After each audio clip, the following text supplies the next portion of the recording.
예수님은 주로 회당에서 말씀을 전하셨습니다. 그날도 예수님의 말씀을 듣기 위해 많은 사람들이 모여들었을 겁니다. 그때 말씀을 전하시던 예수님의 눈에 한 여자의 모습이 들어옵니다. 그는 18년 동안이나 귀신에 들려 등이 꼬부라진 여자였습니다. 긍휼과 자비가 풍성하신 예수님은 차마 그녀의 아픔을 외면하실 수가 없었습니다. 그래서 그녀에게 다가가셔서 여자여, 네가 내 병에서 놓였다 이렇게 말씀하시며 안수하시죠. 그러자 여자의 등이 펴지고 건강한 모습을 회복하면서 하나님께 영광을 돌리는 일이 발생하게 됩니다. 그런데 예수님이 여자를 고치시던 때가 바로 안식일이었어요. 회당장은 예수님이 안식일의 병을 고치시는 것에 분노했습니다. 안식일법에 따르면 안식일에는 아무 일도 하지 말라고 했는데 다른 날에도 고칠 수 있는데 왜 굳이 안식일에 고침으로써 안식일법을 어겼느냐 하는 거죠. 예수님이 대답을 하십니다. 15절 16절 다시 읽어보면 의식하는 자들아 너희가 각각 안식일에 자기의 소나 나귀를 외양간에서 풀어내어 이끌고 가서 물을 먹이지 아니하느냐. 그러면 18해 동안 사단에게 매인받은 이 아브라함의 딸을 안식일에 이 매임에서 푸는 것이 합당하지 아니하냐. 율법에 따르면 안식일은 거룩한 날이기 때문에 아무 일도 하지 말아야 됩니다. 그런데 안식일에도 허용되는 예외 규정이 있어요. 생명을 구하는 일은 안식일을 준수하는 것보다 더 우선한다고 하는 원칙입니다. 이런 원칙을 우리가 이해하기 위해서는 시대적 배경을 아는 것이 중요합니다. 기원전 137년경에 유대 백성들이 시리아의 지배를 받고 있었어요. 셀류커스 왕조의 지배를 받고 있었는데 당시 왕이었던 안티오쿠스 4세가 유대인들을 대대적으로 박해하기 시작했습니다. 그들은 유대인들이 안식일을 지키기 위해서 아무 일도 하지 않는다는 사실을 알고 안식일을 기해 유대인들을 공격해서 수많은 사람들을 죽였던 겁니다. 그러자 당시 모데인 출신 제사장이었던 이 마타디아스라고 하는 분이 더 이상 무고한 살육이 진행되는 것을 그대로 방치할 수가 없었어요. 그래서 그는 유대인들도 안식일에 나가서 싸워야 한다고 주장을 합니다. 그는 철저하게 율법을 옹호하던 자였습니다. 그는 유대인이라 할지라도 안식일에 나가서 싸워야 될 이유를 제시합니다. 안식일이라 할지라도 우리의 생명과 율법을 지키기 위해서 이방인과 싸우지 않으면 그들이 우리의 생명을 무고하게 죽일 것이기 때문에 그렇습니다. 그렇기 때문에 안식일을 지키는 것도 중요하지만 더 중요한 것은 생명을 구하고 지키는 것이라고 주장을 했던 겁니다. 물론 여기에는 단서가 있어요. 적들의 공격을 받아서 무고한 생명이 희생되는 것을 막는 경우에만 적용이 되는 겁니다. 그렇지 않고 우리가 남을 공격하기 위해서 안식일을 지키지 않는 것은 절대로 용납될 수 없다는 겁니다. 이러한 역사적인 배경에 근거해서 예수님 당시 유대 사람들은 안식일을 반드시 지키되 생명을 보호하거나 생명을 구하는 일은 안식일법을 준수하는 것보다 더 우선해야 된다는 원칙을 가지고 있었습니다. 그래서 어떤 사람의 배가 고파서 죽을 지경에 처해 있다면 생명을 구하기 위해서라도 율법에서 금지한 부정한 음식도 먹을 수가 있습니다. 또한 몸이 아픈 사람은 안식일이라 할지라도 약을 먹을 수가 있습니다. 이런 원칙에 근거해서 여러분 가축에게까지 확대가 돼서 가축이 물을 마시지 않으면 살 수 없지 않습니까? 그렇기 때문에 안식일이라도 가축에게 물을 주는 것은 허용이 되었던 겁니다. 예수님이 이런 사실에 비추어서 안식일임에도 18년 동안이나 귀신에 사로잡혀 있던 등이 꼬부라진 여인을 고쳐주셨던 겁니다. 이 여자는 등이 굽어 제대로 걷기조차 힘들었을 겁니다. 주변 사람들의 시선도 절대로 곱지 않았을 겁니다. 그녀가 회당에 오는 것을 반기는 사람도 거의 없었을 겁니다. 그녀는 단순히 신체 장애를 갖고 있는 여자일 뿐 아니라 귀신 들린 여자였기 때문에 그렇습니다. 그럼에도 그녀는 예수님을 만나기 위해 힘든 몸을 마다하지 않고 회당으로 찾아왔습니다. 그리고 예수님을 만나 등이 퍼지면서 하나님께 영광을 돌리게 되었던 거죠. 자, 여러분, 등이 굽어 고부라져 있으면 사는 것 자체가 매우 버겁고 힘들지 않겠습니까? 우선 생활하기가 불편했을 것이고 건강상으로도 매우 취약했을 겁니다. 몸이 굽은 터라 몸 안의 장기들도 정상적으로 작동하기가 매우 어려웠을 것이고 음식을 먹어도 정상적인 소화가 어려웠을 겁니다. 아마 그녀는 굽은 등으로 인해서 잠도 편히 잘 수 없었을 것입니다. 걷는 것은 물론 이러니와 기본적인 생활 자체가 힘들고 불편했을 겁니다. 그뿐만이 아닙니다. 성경은 그녀가 귀신에 들려 몸이 꼬부라졌다고 말씀합니다. 귀신이 들렸기 때문에 등이 굽은 것인지 아니면 등이 굽었기 때문에 심령이 상해서 귀신이 쉽게 들어올 수 있었는지 정확한 인과관계는 우리가 알 수는 없지만 그녀의 몸이 굽은 것은 귀신과 연관이 있었던 것으로 보입니다. 모든 질병이 귀신과 관련 있는 것은 아니지만 그 배후에 귀신의 역사가 있다는 것을 우리는 부정할 수가 없습니다. 그녀는 신체적인 장애로 인해서 다른 사람들과 마주하는 것을 꺼렸을 뿐만 아니라 귀신 들렸기 때문에 주변 사람들로부터 냉대와 모멸을 몸소 겪으며 살아왔을 겁니다. 그야말로 몸도 마음도 괴로웠을 뿐만 아니라 사람과의 관계도 단절된 고독한 인생으로 하루하루를 곱씹으며 그렇게 쓴맛처럼 살아왔을 겁니다. 그리고 그녀는 등이 굽은 상태였기 때문에 허리를 펼 수가 없죠.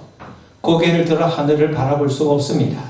그의 시선은 늘 땅 아래로만 향해 있습니다. 이걸 굳이 영적으로 말하면 그녀가 바라볼 수 있는 대상은 땅의 세계였지 하늘의 세계가 아니었다는 겁니다.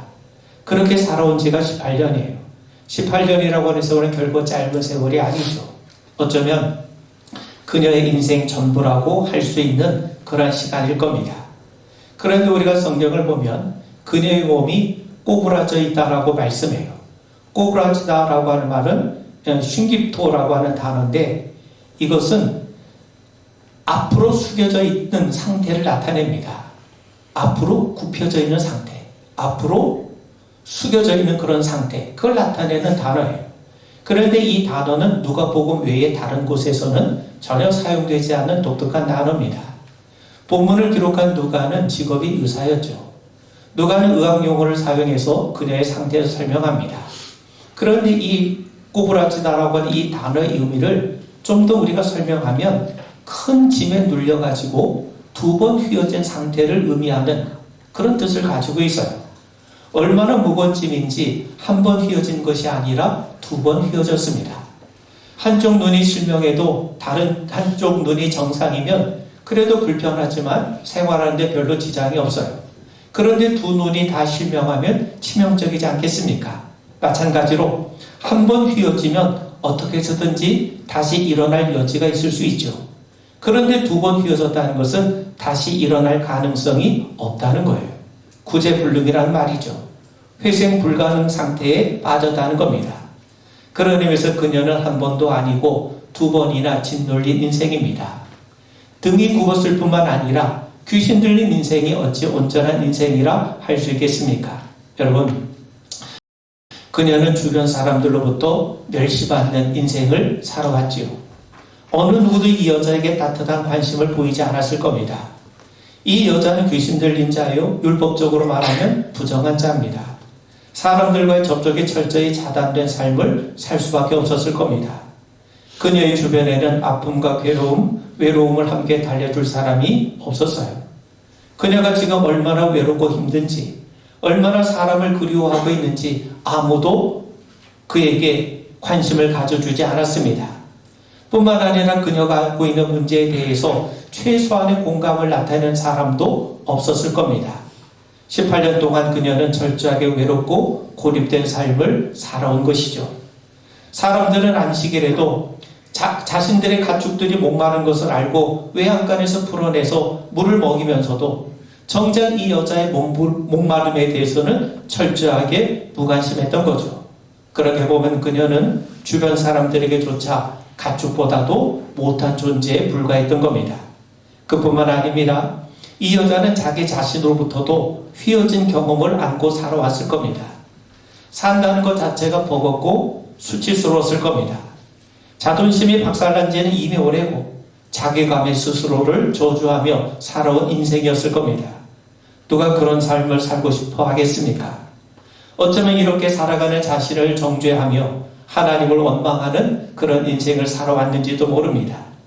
그런데 그런 여자가 안식일에 회당에 찾아왔어요. 여기 오기까지 숱한 망설임과 주저함이 있었을 겁니다. 오랜 기간 동안 사람들의 멸시와 자괴감에 움직이는 것조차 힘들었겠죠. 그런데 중요한 것은 그녀가 그런 것들을 다 감수하면서 우리 예수님께로 찾아왔다는 겁니다. 여러분, 아무도 이 여자에게 관심을 기울이지 않았을 때 예수님이 그녀를 바라보세요. 여러분, 예수님이 바로 그런 분이십니다. 앞을 보지 못하는 시각장애자를 위해서 가던 길을 멈추시던 분이 우리 주님이세요. 12회의 혈루증을 앓고 있던 여인을 위해서 따로 시간을 내어주시던 분이 우리 주님이십니다. 예수님은 지금 등이 굽은 여자를 바라보고 계세요. 그녀의 모습에 우연히 예수님의 시야에 들어온 것이 아닙니다. 예수님은 지금 의도적으로 여인을 주목하고 계십니다. 그 여인을 바라보는 예수님의 눈길은 주변 사람들과는 달리 그녀를 따뜻하게 맞이하시는 사랑의 눈길이요, 긍휼의 눈길이요, 환대의 눈길입니다. 순간 그 여자는 그 누구에게서도 받아보지 못한 사랑의 시선을 예수님에게서 지금 받고 있는 겁니다. 그녀는 예수님에 대해서 이런저런 소문을 들었을 거예요. 예수님이 나병 환자를 고쳐주셨고 죄인들을 마다하지 않고 그들과 더불어 식탁의 교제를 나누신 이야기, 이방인 백부장의 하인을까지 고쳐주신 이야기, 뿐만 아니라 나인성 과부의 죽은 아들까지 살려주신 그 이야기를 들었을 겁니다. 그녀는 예수님이 보고 싶었을 거예요. 그래서 예수님이 회당에서 가르치신다는 소식을 듣고 굽은 몸을 이끌고 예수님을 찾아온 겁니다. 그녀는 등이 굽어서 예수님을 쳐다볼 수 없었지만 예수님의 음성은 들을 수 있었지 않았겠습니까? 12절에 보면 예수께서 보시고 불러 이르시되 여자여 네가 네 병에서 놓였다. 예수는 분명히 말씀하세요. 여자여 네가 네 병에서 놓였다는 거예요. 여러분, 요한복음에 보면 예수님이 가나 혼인잔치에서 포도주가 떨어졌을 때 포도주가 떨어졌다고 예수님의 어머니가 오셔서 말씀을 드리지 않습니까? 그때 예수님께서 육신의 어머니 마리아에게 뭐라고 말씀합니까? 여자여 나와 무슨 상관이 있나이까? 어떻게 아들이 어머니에 대해서 여자여라고 칭할 수 있겠습니까? 십자가에 달리실 때에도 사랑하는 제자에게 마리아를 맡기시면서 여자여 보소서 아들이니이다 이렇게 말씀하세요. 그런데 여자여라고 하는 말을 귀나이라고 하는데 여러분, 이 말은 절대로 불손한 표현이 아닙니다. 당시 고귀한 여자를 부를 때 사용하는 아주 정중한 호칭이에요.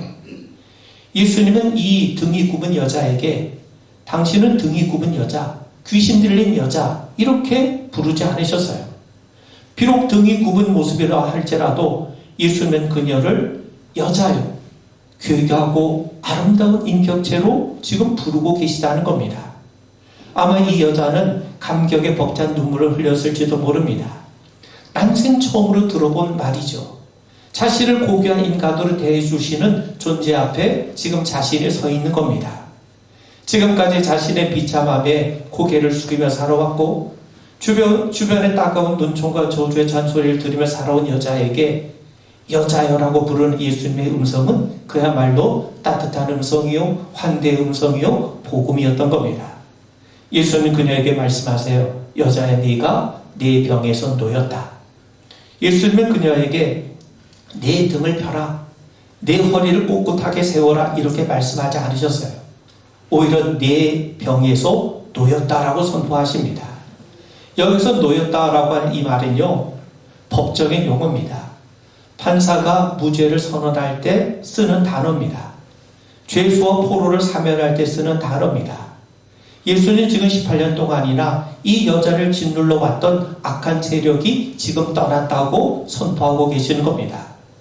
그녀의 삶을 굳게 만들었던 귀신이 추방되었다는 거죠. 그러니 이제 더 이상 귀신의 종노릇할 필요가 없어졌다는 거예요.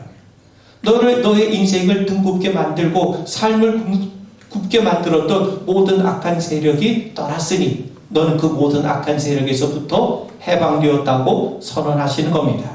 여러분, 예수는 그녀의 등을 펴게 주신 것이 아니라 등을 굽게 만든 원흉을 제거해 버리신 거예요. 그녀를 얽어맸던 모든 악한 사슬을 지금 끊어버리고 계신 겁니다.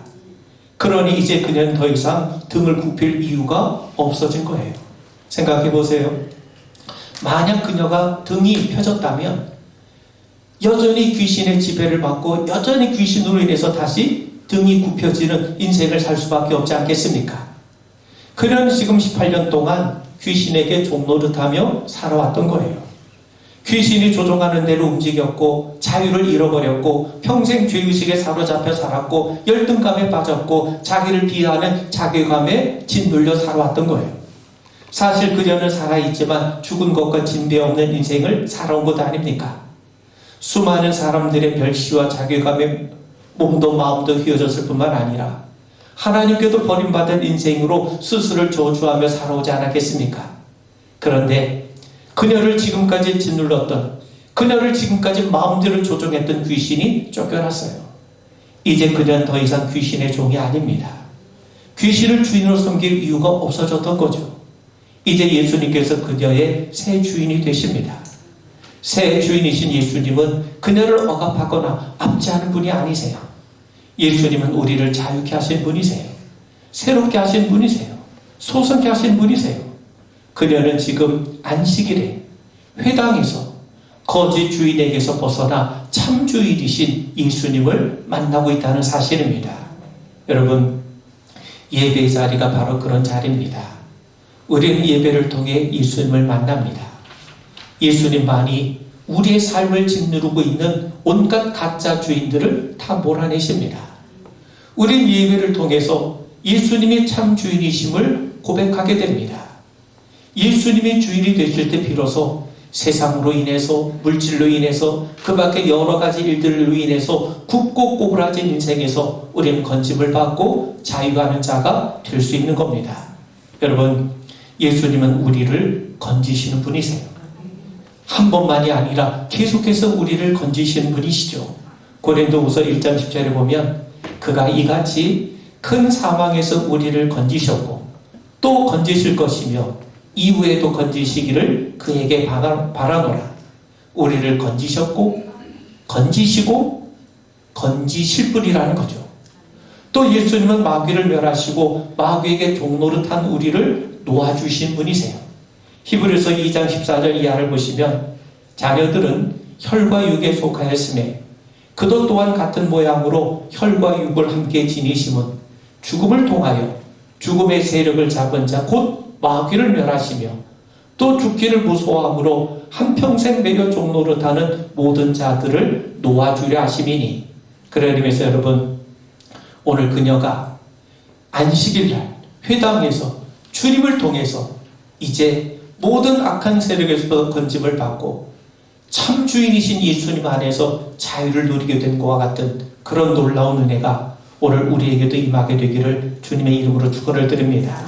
여러분 12절 13절에 보시면 예수께서 보시고 불러 이르시되 여자여 네가 네 병에서 놓였다 하시고 안수하시니. 예수님은 말씀하신 다음에 안수하셨어요. 그녀의 몸에 직접 손을 대셨던 겁니다. 예수님이 그녀를 안수하시려면 몸을 굽히셔야 됩니다. 여러분, 성경은 예수님께서 우리의 구원자가 되시고 우리의 주님이 되시고 뿐만 아니라 예수님이 우리의 대제사장이심을 고백합니다. 히브리서 4장 15절에 보면 우리에게 있는 대제사장은 우리의 연약함을 동정하지 못하실 이가 아니요 모든 일에 우리와 똑같이 시험을 받으신 이로되 죄는 없으시니라. 예수는 우리의 대제사장이 되신다는 거예요. 여러분, 안수라고 하는 말은요 제사와 관련된 단어입니다. 제물을 드리는 사람이, 제사를 드리는 사람이 제물을 가지고 와요. 그리고 그 제물에 안수를 해요. 안수를 하는 것은 그 제물과 자신을 동일시하는 거예요. 그래서 자신의 죄가 이 제물에게 전가되고, 그래서 그 제물이 하나님 앞에 드려짐으로 내 죄가 용서받는 것이 바로 제사죠. 그런 의미에서 안수를 한다는 것은 서로 동일시한다는 겁니다. 그런 의미에서 예수님이 그녀를 안수하셨다는 것은 그녀의 고통을 자신의 고통으로 끌어 안으셨다는 겁니다. 이제 그녀의 아픔과 고통은 예수님에게로, 예수님의 아픔으로 전가가 돼요. 어느 누구도 그녀의 아픔을 공감해 줄 사람이 없었어요. 그런데 예수는 그녀의 아픔을 공감하는 것을 뛰어넘어서 그녀의 모든 아픔을 친히 대신 떠 안아주셨다는 거예요. 여러분, 이사야 선지자가 우리에게 이렇게 말씀하죠. 이사야 53장 4절에 보면 앞으로 장차 우리에게 찾아오실 주님이 어떤 분이신가? 그는 실로 우리의 질고를 지고 우리의 슬픔을 당하였거늘. 우리의 질고를 대신 짊어지시는 분, 우리의 슬픔을 대신 당해주실 분이 그리스도 예수님이시라는 거예요. 예수님은 그녀가 짊어진 무거운 짐을 자기에게로 돌리셨다는 거예요. 자, 여러분, 그러자 어떤 일이 벌어졌습니까? 13절에 보니까 여자가 곧 펴고 하나님께 영광을 돌리는지라 여자의 허리가 펴졌습니다. 여기 펴다, 펴졌다는 이 말은 아누르도라는 말인데 단순히 굽은 허리가 펴졌다, 상체를 젖힐 수 있게 되었다, 이제 일어서게 되었다, 그런 의미가 아닙니다. 이 단어는 건축 용어예요. 부서진 장막을 다시 세우다, 다시금 재건하다, 그런 의미를 가지고 있습니다. 원래의 모습으로 회복을 시키는 것, 복원하다, 그런 의미를 가지고 있는 거죠. 이제 여자는 복원이 됐어요. 원래의 자리로 돌아갔습니다. 하나님의 형상으로 지음받은 자로 존중받아야 될 자리로 서게 된 거죠. 예수님의 손길로 부서진 그녀의 몸과 마음이 복원이 된 겁니다. 한 인간으로서의 존엄성을 회복하게 된 거죠. 그런 의미에서 예수님의 손길은 단지 굽어진 등을 다시 세우는 것으로 제한되지 않고 그녀의 망가지고 부서진 삶을 재건하기에 이르렀다는 거예요. 여러분, 예수님께서 이 일을 위해서 오시지 않았습니까? 예수님께서 십자가를 지신 목적이 뭡니까? 망가진 우리를 다시금 고치셔서 우리가 있어야 할 자리에 본래의 모습, 하나님의 형상으로 지음받은 하나님의 백성으로의 본래의 모습을 복원하고 회복시키기 위해서 우리 주님이 이 땅에 오신 것 아닙니까? 여러분, 비로소 그녀는 안식일 날에 회당에서 예수님으로 인해서 진정한 안식을 누리게 되죠. 그녀는 진정으로 하나님께 영광을 돌립니다. 일찍이 히브리신 다윗이 이렇게 노래해요. 시편 30편 11절 이하를 보시면 주께서 나의 슬픔이 변화해 내게 춤이 되게 하시며 나의 베옷을 벗기시고 기쁨으로 띠띠우셨나이다. 이는 잠잠하지 아니하고 내 영광을 주를 찬송하게 하심이니 여호와 나의 하나님이여 내가 주께 영원히 감사하리이다. 이 다윗의 노래가 지금 이 여인의 모습을 통해 그대로 재현이 되고 고백이 되어지고 있는 겁니다. 그런데 여러분, 이날은 예수님이 이 둥굽은 여자를 고치신 이날은 예수님이 회당에서 가르치시는 마지막 날이었다는 거예요. 예수님은 지금 갈릴리에서 예루살렘을 향해 올라가고 계시는 중입니다. 이후 누가복음에서 예수님이 회당에서 가르치시는 내용이 나오질 않습니다. 그렇다면 지금이야말로 예수님을 회당에서 만날 수 있는 마지막 시간 아닙니까? 그런데 중요한 것은 그 마지막 시간에 이 여자가 예수님을 만났다는 사실이죠. 성도 여러분, 우리도 마찬가지입니다. 그리스도인들은 늘 종말론적인 신앙 가운데 살아갑니다. 오늘 이 시간이야말로 가장 중요한 선물인 예수님을 만날 시간이에요. 여러분, 현재를 나타내는 프레젠트라고 하는 말은 현재의 뜻과 동시에 선물이라는 뜻도 있지 않습니까?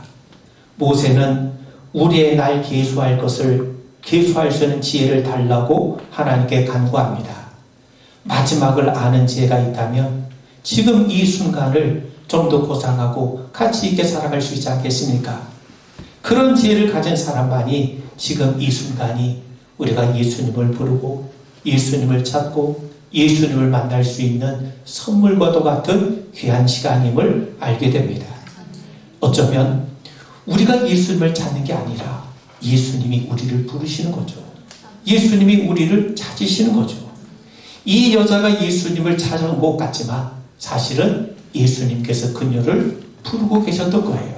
그런 의미에서 여러분, 오늘 예배하는 가운데 또 우리 주의 성찬 함께 나눈 가운데 우리의 이름을 부르시고 또 우리를 만나길 원하시고 또 우리에게 은혜 베풀길 원하시는 그 주님으로 인해서 우리가 진정으로 자유하는 기쁨을 누리게 되는 은혜의 역사가 있기를 주님의 이름으로 축원을 드립니다.